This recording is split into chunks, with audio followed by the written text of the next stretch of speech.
You're welcome back to the Pulse on the Joy News channel. Just before we tell you what's happening in the health front, which is bringing a lot of attention and compromising healthcare delivery, there's also another challenge that has to do with the supply of power. And across the country today, staff of the Electricity Company of Ghana had been on a 3-hour strike, crowned with demonstrations. It's an action that will continue till Friday before intensifying protests to demand the reversal of the agreement to hand the company to a concessionaire. Maxwell Agbagba has been to some offices of the ECG here in Accra and has come through with this report. Of the Public Utilities Workers Union yesterday announced the boycotts of their work from Wednesday to Friday. They say that it's going to be between the productive hours of 8 o'clock a.m. to 11 o'clock. Now, as it stands right now, we are at Accra East Regional Office of the Electricity Company of Ghana. And as you can rightly see, all the doors here are shut. The workers are down here in the inner perimeters of the place, and they are chanting, protesting, and singing against the privatization of the Electricity Company of Ghana.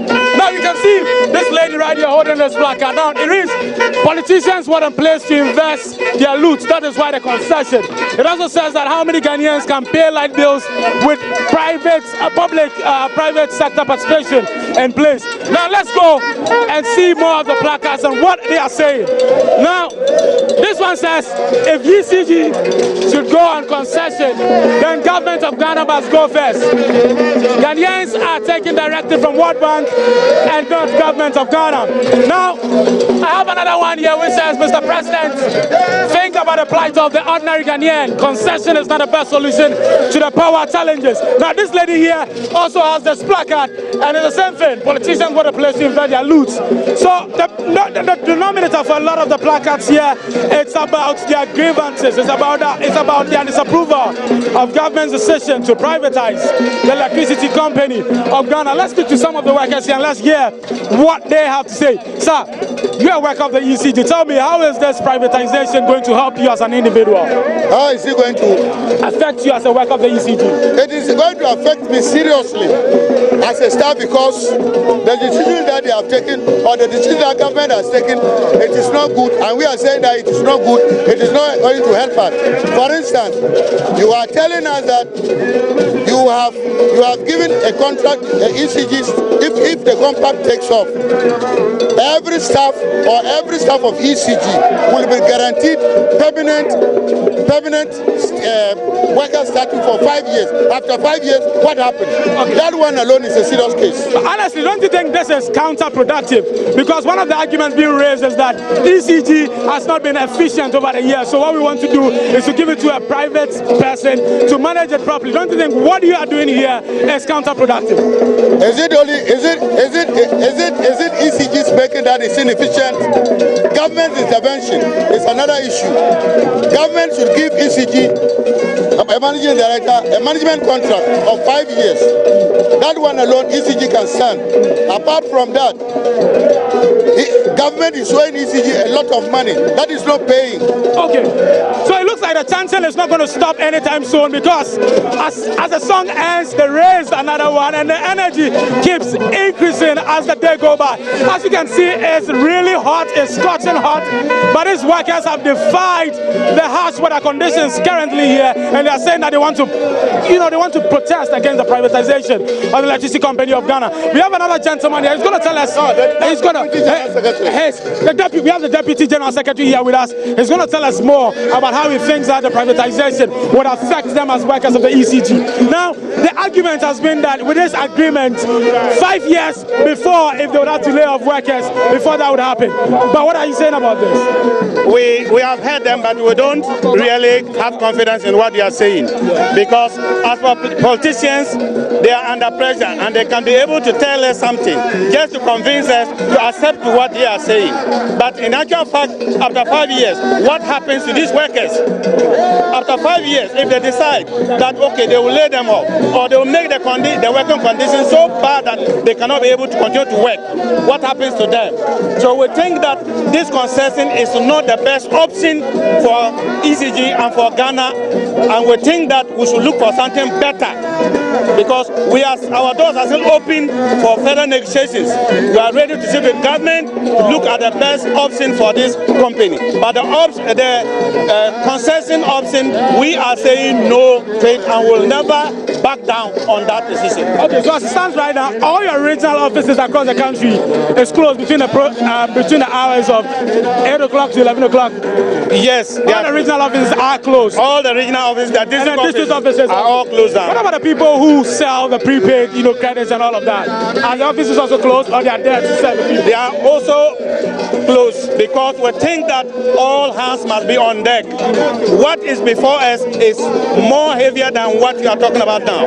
We are saying that after 11 o'clock, we are ready to attend to all customers. Even if they are 100, 1,000, we are prepared to attend to them, serve them before we close. So no matter what time we finish serving them and close, we don't care. But we are saying for now, everybody should get involved. Okay. So the General Secretary, the Deputy General Secretary is saying that all hands must be on deck. And it looks like that is what is happening here right now. Let's go inside and have a feel. Let's have a feel of what the energy is like in here with it. So you can see, a lot more placards, some drummers, microphones, and all that, chanting their disapproval of what is happening. I have another gentleman here who wants to talk to us up. The privatization of the ECG. How do you think this of this company? As a member of this company, as a Ghanaian, it's going to affect me so much. Now, we don't know the intention of the private company, which is coming. Now, what you are saying that government has a lot of intervention for especially the logistic bills that we are paying. And what you are saying that the private man doesn't care about the social intervention. Like, all the private man cares is about the profit that it's going to make. And looking at the situation now, looking at the bills that we are paying, now that we are even crying, we don't know how much. Now, there are examples in South America countries, those who went into privatization, and the bills that they are paying, and they are crying, and their decisions that they are reversing. Why would you now come back to say that Ghana we should go that way, which has never helped those other countries? The bills have gone up in other countries about 100%, 200%, and all that. Is it going to happen? Is it going to come to Ghana so as we pay that much? So as an individual, I'm looking at the national issue. How much are we going to pay? How much is going to affect the industry? How much is going to affect the people in the villages and all that? How much are we going to pay? Can we bear the cost of the electricity that is going to come? That's what we are looking at. So as you can see, it's really hot here and I'm really sweating. This one here says, Mr. President, think about the plight of the ordinary Ghanaian. Concession is not the best solution to the power challenges. This one here also says, politicians want a place to invest their loot. That is why the concession. How many Ghanaians can pay light bills with PSP in place? So this is what is happening at the Accra East Regional Office of the Electricity Company of Ghana. The Public Utilities Workers Union are going ahead with calls from the leadership to, not to work within the productive hours of 8 o'clock a.m. to 11 o'clock a.m. And this is going to continue from Wednesday, that's today, to Friday. From here at the ECG Eastern Regional Office, my name is Maxwell Agbagba for Joy News. Where's the man? Okay. I want to do one for radio, so please say. He was charged in covering this for us, the pool demonstration today, 3 hours of no work. But as you can imagine, their action was, yes, loud, but it's affected a lot of people who needed power urgently as they thronged the Roman Ridge office of the ECG. Again, Maxwell went out to check what actually happened in that regard. What exactly are you coming to do here? I'm here to pay my electricity bills. To pay your electricity bills, and what did they tell you? They told me, I came on 15th and they told me I should come. Today is 24th, right? They said I should come today and I came. I don't know what is even happening here. So what did they tell you? Did you get opportunity to go inside? Nah, they didn't tell me anything. So I saw the gate man and he said I should go and come 12 o'clock. 12 o'clock. So you're going to wait till 12 o'clock, I guess? Yes, I'm going to wait. Okay. I have another gentleman here who has also been standing here for hours. He tells me he came here since morning and he's been waiting. He arrived here around 8:30 a.m. It looks like a very long wait for him, but he's enduring and is ready to wait till 12 o'clock p.m. to get to pay his water bills. Actually, you're going to pay your water bills, I believe. No, actually ECG, yeah. ECG. Yeah. Okay, so you're going to pay the electricity bills. Yeah. What have they told you so far? No one to talk to us. We are just here. Only inscriptions are here, 8 to 12. So actually, we are hoping for the 12 to knock. Then we can get in and pay our bills. Okay. Hoping they don't tell us they are going for lunch or so. But you told me that the other time you came here when it was 12 o'clock, they told you they were going for lunch. So you also thinking that it's possible that at 12 o'clock. Yeah. And that means you have to wait a little longer. So that's like till 1 p.m. Yeah. And you're ready to do that. Yeah, I'm sure, because my old girl has to get lights, so I have to stay in. And okay. Yeah. We have another man here who just arrived. I don't know if he would want to speak to me. He doesn't want to speak to our cameras, actually. But there are some people also seated right here, also waiting patiently to get some credits for the electricity. Looks like they're going to sleep in darkness today, especially if they don't have the patience to wait till 12 o'clock noon when this office is going to open. It looks like this is going to continue. The leadership actually tells us that it's going to continue from today to Friday. Okay, so let's move closer to our gentleman here and then find out from him what exactly the situation is for him. Chief, what's your name? I'm John. John, where are you coming from? I'm from Bubuashi. You are coming all the way from Bubuashi? Yeah. What are you coming to do here? I just applied for meter and I'm coming to check whether it's ready or not. But have you been in there? No. They say unless 12 o'clock. They say you should do what? They say we should wait unless 12 o'clock. Unless 12 o'clock? Yeah. So you are waiting till 12 o'clock? Yes, sir. Are you a worker or you don't have any work currently? So you don't have to be at work? Because if you have to be at work, then it means that you are being unproductive right now. Oh, no, I'm a worker, but today we didn't go to work. Okay. So that's the situation here at the Roman Ridge District Office of the Electricity Company of Ghana. Some people have come here to pay their electricity bills, but it looks like they're unable to get access in there because the workers say they are on strike. Maxwell Agwagwa bringing us details on how the decision by POO today to withdraw their services for 3 hours this morning affected power consumers who were eager to go pay their bills at the Roman Ridge office. Now, this was replicated across the country. So in the central, western Volta regions, we had reports of a lot of effects for many of the customers who were even willing to go buy prepaid power into their meters, struggling today. And we're hearing that this will continue up until Friday, until government reverses its decision to give ECG to a private concessionaire. Remember that this issue has already been cast in stone. A decision has been taken. So let's see if these agitations will result in any change at all in the coming days. From one sector of power and its issues with the concessionaire to health now, where the strike by biomedical laboratory scientists has been intensified across the country today, with their withdrawing their services from blood banks and leaving several patients stranded. The Central Medical Laboratory, which is one of the busiest places at the Korle Bu Teaching Hospital, has been virtually empty. Benes Abubeidu reports. Over 3,000 members of the Ghana Association of Biomedical Laboratory Scientists have laid down their tools. Now, this is the central laboratory of the Korle Bu Teaching Hospital.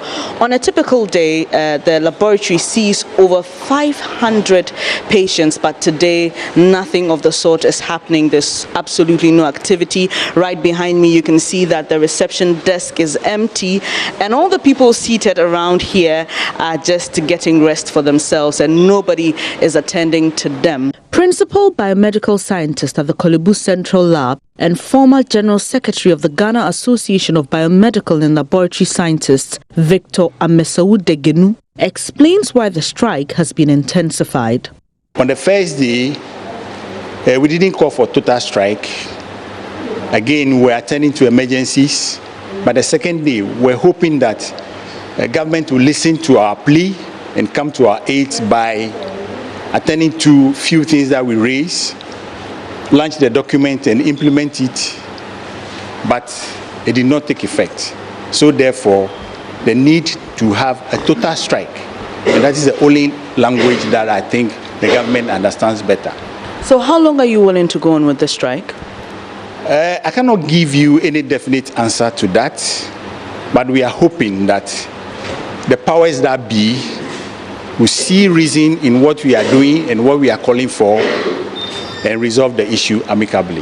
There's been a lot of talk about the strike and why it's necessary and whether or not this is the right means to address it, because many people think that we can't equate human life to a national policy, a document, sheets of paper. As a matter of fact, you cannot equate human life to a piece of paper as you refer to it, but it's a policy guideline that will guide our practice, what we do as a professionals. In the first place, the policy will address few issues with regard to our practice. Things like acquisition of reagents, standards across board. All these things are issues addressed in that policy, with the sense that if you do a test right here in Korle Bu, it should be comparable to anywhere in the country.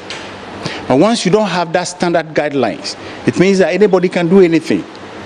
In the first place, if you look at human resource, which people qualify to practice in the lab, all these issues are addressed in that document. I can't imagine how Ghana Health Service, in collaboration with Center for Disease and Prevention, US, will collaborate to put this document together, signed by Honorable Minister of Health, then Honorable Minister of Health, Honorable Sherry Aite, and then to be lying on the bench. No, it cannot be. All that we are asking for is launch the document and let it be implemented. That is all we are asking for. We are not asking for anything. We are not demanding money or whatever.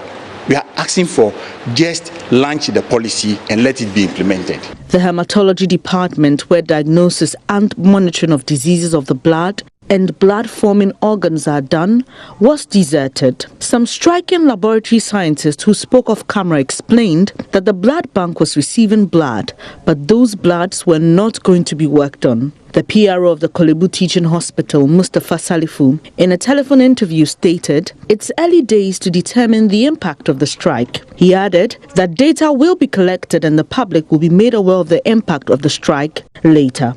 According to the PRO of the Ghana Association of Biomedical and Laboratory Scientists, Dennis Edu, the strike action will not be called off despite a suit against them by the National Labour Commission. Benis Abubedu reporting for Joy News. Now, what you didn't see in that report is also the issue to do with patients who made it to the Korle Bu Teaching Hospital today in dire need of blood and could not get it as a result of this strike. It's really beginning to bite. The health ministry is yet to officially respond to this and get to the bottom of this matter. But you can imagine that for doctors who need these tests run for patients before they can make any proper diagnosis are struggling to take those key decisions, which are also bordering on questions of life and death. Let's see what response comes out of this strike as the days persist or continue.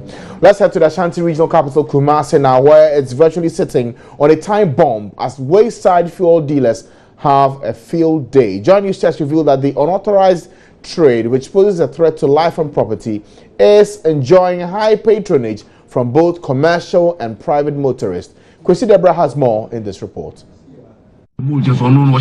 The provision does not apply to trading in kerosene. This law is, however, being breached with impunity in Kumasi and other parts of the Ashanti region. In 2014, the National Petroleum Authority embarked on a 3-day exercise to clamp down on illegal sale of petroleum products. That effort appears to have made little or no impact as sales points spring up again. Residents are concerned it is a disaster waiting to happen. It's very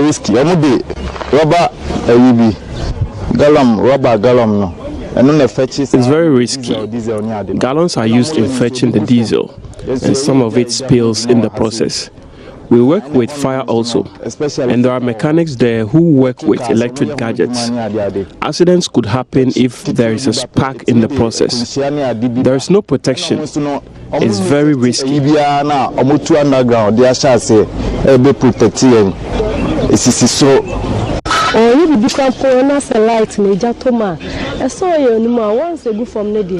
If the diesel should come into contact with fire, it will be very harmful, but we are unable to complain. If there should be a fire outbreak, how can a sick person escape?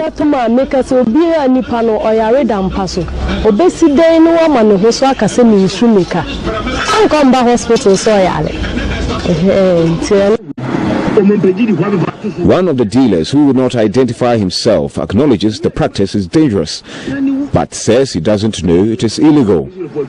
One of the unsolved puzzles is how these illegal dealers get their supplies, which they are reluctant to disclose.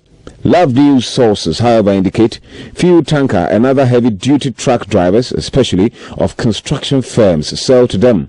The public remains under threat until city authorities and regulatory institutions act decisively to eliminate the unlawful business. For Joy News, Kwesi Debra. Right, so that's the picture in the Ashanti regional capital at taking time bomb. Let's hope that it doesn't blow up in our faces in the coming days. Well, still out here on the show, there's a special guest in the house. The boxing legend Azuma Nelson is in the studios, but it's for a reason. That's a big pound-for-pound bout that's about to hit us here in Ghana. Gary Smith will join us after the break for some sports with the legend and the 2 pound-for-pound boxers. Stay with us.